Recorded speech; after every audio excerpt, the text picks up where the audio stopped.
Hey, I'm Matthew Moscoviak from CNET, and we're going to take a look at the Marantz NR1403. This is a 5.1 AV receiver that was actually released last year, but it's staying in the line for 2013 and it's currently selling for $400. The real appeal of this receiver is its slim line design. It's just 4.1 inches tall, which makes it significantly thinner than most AV receivers on the market. The front panel just looks good too, with the nicely curved edges that don't have the harsh, boxy look that most receivers have.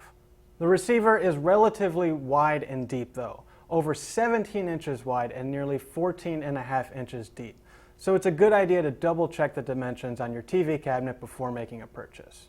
The remote is pretty decent. It doesn't include too many buttons, and important stuff like the volume rocker is prominently featured.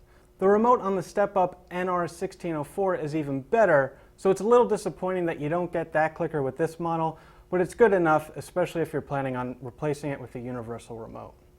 In terms of features, the big thing is the NR1403 is missing any kind of networking functionality.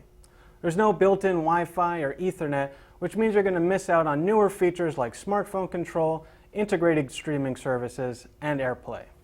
However, the truth is, a lot of those networking features don't work that well on AV receivers. And while AirPlay is nice, you can always add it later with an Apple TV.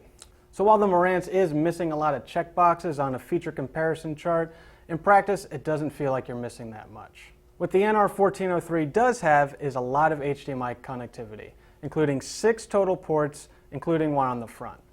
That's the most you'll find on a receiver at this price, and it gives you plenty of room to expand down the road. There aren't many legacy ports on the back, including no component video inputs at all, but that's not a big deal since most devices use HDMI these days.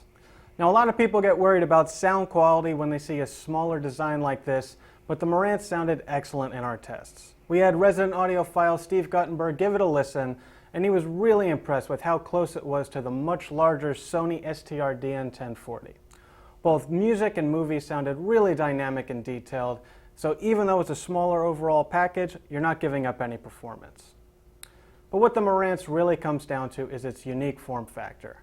The real reason you're buying this receiver is because it's got a great look and it's a lot less bulky than traditional AV receivers.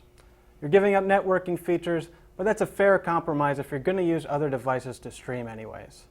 So overall, if you're into the design, it's an excellent value that sounds great and has plenty of HDMI ports for your gear. I'm Matthew Moscoviak, and this is the Marantz NR1403.